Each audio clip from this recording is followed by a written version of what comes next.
Hi, it's Beth coming to you live from the Petite Salon in West Acton. Hi. Hi, this is Holly. A lot of you already know Holly. Yeah, A lot of people in this group know Holly. We're in the private fall style system group. We call it the dressing room. So we're coming live from the dressing room. And we had a couple questions people emailed in or Facebooked me. Two of them were kind of like the complete opposite. So one is how to style hair kind of like mine, where you have a lot of hair, thick hair, how to cut it and style it in a way that'll kind of cut down on the time it takes to smooth it out and make it manageable. Mm-hmm.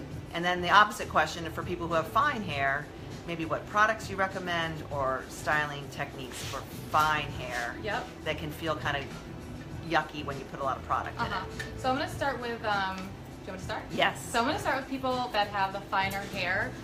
You definitely want to use a little bit of product, because if not, you're going to, work at it until you're blue in the face and you're not going to get any volume. So you're definitely going to need like a good mousse. You want to allow a little bit of dry time, either air dry or use your blow dryer and get it damp. And then you're going to want to go in with a round brush, like a nice barrel brush. Okay. And that's where you're going to get your volume.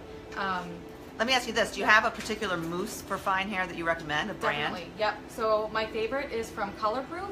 Okay. It's in a red can, aerosol can, and it's got like a nozzle that sprays, like shoots out. You can do on your root, or you can even just fill the cap, and that's your measuring cup. For people with like average length hair, shoulder or just below, you're going to want to use a capful. Anybody with really short, it's half. Anybody with really long, it's cap and a half. Okay. Yep. All right, and I'll post a link to that Colorproof mousse below. And then another thing though, if you don't want to go too crazy with product, but you know that that's just not going to cut it, and everybody's saying, I'm sure, I've used mousse, so I have mousse, and it doesn't really give me a whole lot of volume. You're going to need something like a dry texture spray, just to give it a little bit of grit to kind of lift it, and you're going to want to use a dry shampoo. That gets rid of any excess oils, and it just kind of gives it a little bit of oomph too. So let me ask you this: could you use, if you had fine hair, like obviously I wouldn't do this, but if would you use dry shampoo on hair that you've already washed and styled, like same day? Okay, same day. You don't have to wait until it's oily. You can put it right in. And one, it's a preventative, and two, it acts. I know it's called dry shampoo, but it acts as a volumizer. So it just gives you a little bit of extra lift. And even my clients with really thick hair, you can still use it. You can still use it to help with humidity outside. So instead of waiting for your hair to get oily, it actually outside acts like the oil. It'll just kind of suck it up. Well, I use that. You had me get the Moroccan oil dry shampoo, and for me that's great, because with thick hair I find my hair gets better with time with not washing it. Yeah. So that's a great way to stretch out the time between washes and just sort of freshen it up without having to wash it. Mm-hmm. And that, I guess that answers one of your questions, that how do I shorten my style time, my dry time? For big, thick curly hair. Like I see my friend Kim just joined, and Kim, hi Kim, she has hair similar to mine, I think. Like thick, naturally curly hair. Yeah. Similar length to mine too. So yeah, so any tips you have on styling thick, wavy, curly hair to cut back on the time? Yeah.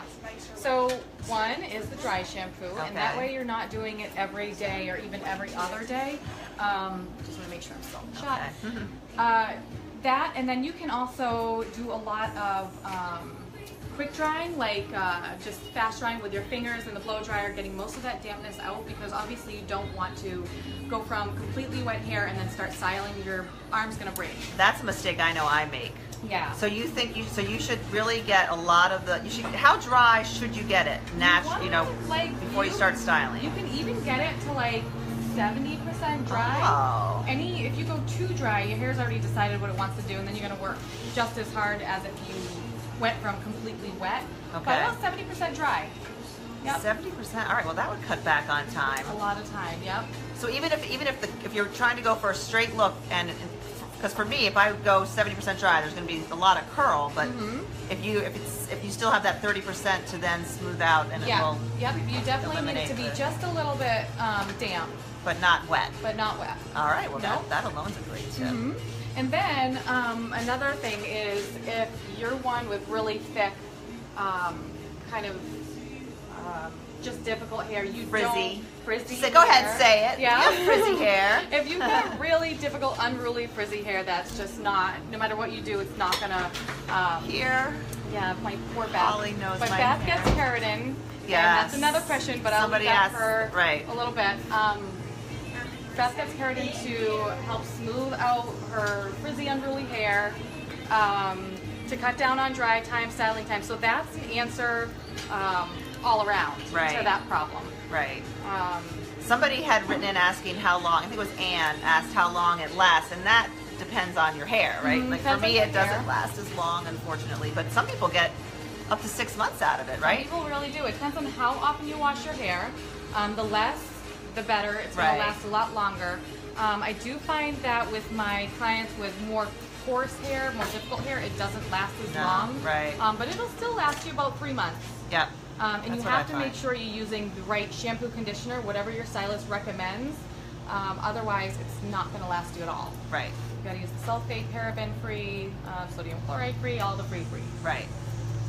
I find that what I've been doing, because it is expensive, you know, it's expensive and time consuming, is like this year I did it in, I think, May or June. That's what I tend to do. So heading into the summer, you know, Yep. the high humidity months is a good time. A good time for a lot of people. Yeah. If you're one that's not going to get it done more than once a year, you really want to get your money's worth. May is probably Right. a good amount of time, or June. Right. Yeah, if you're like Beth's hair and you're only getting like the 3 months out of it, you want to do it in June. Right. Okay. Yeah. Does anyone, if anyone has any questions as you're joining, feel free to just type them in there. I can sort of see. I can see the screen. I know. I'm making her stay very still. That's right. You want straight. So or- Holly is taking a little bit of length off my hair today. So We're maybe giving talk it a about lot. cuts for For your type hair? my type hair, and then maybe for finer hair as well. So for Beth's type hair, you definitely, I'm sure everybody knows this with her type hair, you do not want to add too many layers. Too many layers becomes, you know, you've got your curly hair up here, and then it's all, none of it makes sense. So Right. you want to give layers enough to kind of break up that thick, dense weight at the bottom. But you have to strategize. You have to ask your stylist what and where the layers should be placed. And that definitely, it stretches out the hair a little bit, if that makes any sense. Yeah, sure. So it takes the weight out of the bottom. Nancy Trying to cut her just hair at asked. the Oh, same sorry. Go time ahead. as- That's okay. Yeah. I'm trying to think and Right. You're walking through That's that. the ultimate multitasking. Yep. And, Nancy, who also has similar hair, I think, to me, but hers is a really cool, like shorter bob. But she asks also, how often do I get foil highlights? Which you just did a couple. You put a couple highlights in my hair now. I almost do every time with yours because, you know, you don't want to have the root, like if you're doing a root color, you don't want to have a dark root and then this much space and then there's your highlight after that. You want to kind of make it still look natural, but you know, you don't want to have a ton of maintenance either. So if you're asking your stylist how often you should do it, you can kind of just eyeball it too. Right. You don't have to book, like I don't even think I booked. No, you just kind of know by looking at it. And you Yeah. just put, today she just put them in, Just a few. in the front. Yep. Just kind of face framing And highlights. usually you can do that at the same time as your color. You don't have Right. to rinse out the color then start all over Right. again. I don't think I've ever had a full foil, have I? No. I don't So- even think you yeah. have a partial foil. No, You just usually just do a glow. What we call it here. Oh, a Yeah. glow. And then haircut for my finer clients, Yes. finer haired clients. Also, not too many layers because that takes away from the bottom, and then you've got paper thin hair and it's almost like straggly and see-through. Right. But you want to have a little bit, and that just kind of gives you a little bit of that volume. The really popular ones now are the lobs. Yep, They're that's really what in I'm style. getting. They're very playful and cute and pretty, and you can work with them. You can add waves in there, so Uh-huh. it's still sexy. And it works for my both thick-haired clients. Obviously, you have to tailor to each Right, type. depending on the hair type. But it works for everybody. Definitely the short cuts are super cute too for my finer haired clients because it makes your hair seem fuller. Right. Speaking of which, Rebecca asked about transitioning from a pixie. She has this great pixie, and she's growing it out, I think. So she was asking about styles from transitioning from a pixie. She has this great white hair, and she wears really cool glasses. And Yep. very hip. It's always tricky when you're transitioning from short to longer. You're always going to have like this awkward time. You know, your stylist can always help recommend some type of cut to Sort of that in between. Yeah. But it just depends. It's not really any specific cut. You have to, the stylist has to feel the head, to see where that hair is going to fall once it's drying. Yep. And then how you're going to take care of it at home too. Right. You know, we don't want to make things unrealistic for you. We want to make sure however we style it here is how you're going to style it at home. Right. Yeah, it just depends. That's kind of a trickier question. Yeah. Depends on I the guess person. it's important to have a stylist that really knows your hair. Yes, and isn't willing to go completely crazy unless she knows your entire story. Right. And knows, you know, what you're willing to Yes. put into it at home, and Yep. that's a really good point. Yeah.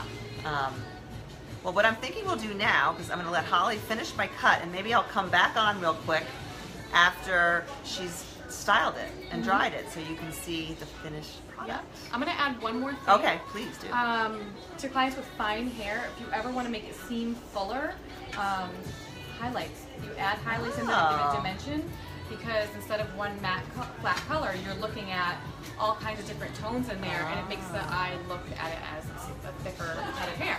Interesting. And it actually does swell the hair too, just a little. To The make actual it, color. the color, yep, color does swell the hair strand to make it thicker, just a little bit, but it does. See. Mm-hmm. Interesting. Those are my points. Those All are my right. key points.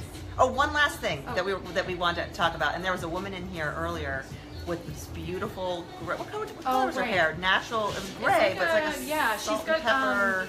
salt and pepper, but it's very much divided. It's not a mix, a perfect mix. It's like one thick here and one thick here. It's just. But it was. beautiful. I was asking her about it, and it's natural. And she decided when she became a grandmother, she was going to stop coloring her hair, and that's what she ended up with. And it's gorgeous. I took a picture of it. I'll try to post it. But Yep. So for people who are thinking of, you know, stopping coloring their grays and are ready to transition to natural gray hair, do you have any tips for them? That can be really hard, especially for people that have been coloring their hair all their life. Yeah. You know, it can be like a trying time. Yeah. But it's definitely doable without you having that really hard line. Unlike my client that did it, Right. she went cold turkey. She just That I couldn't decided imagine. she Because wanted I'm to going to do do it someday. You've heard it here now. Right. Someday I'm Yes. going to do it. Not yet. one day, and I'll help you. I'll help All you right, and decide we'll on do how a to great go live about that. video of that, and you Yep. can watch it happen. Yep. Highlights and lowlights, depending on the variation or the amount of color, salt or pepper that you have in the hair, you're going to want to do either highlights or lowlights, just to break it up until, you know, until it starts growing in Grows in. enough where you don't have to do that. Right. Yep. All right. Right. All righty. Well, we'll be back in a little bit, technology willing. Thanks for watching. Thank you. Bye.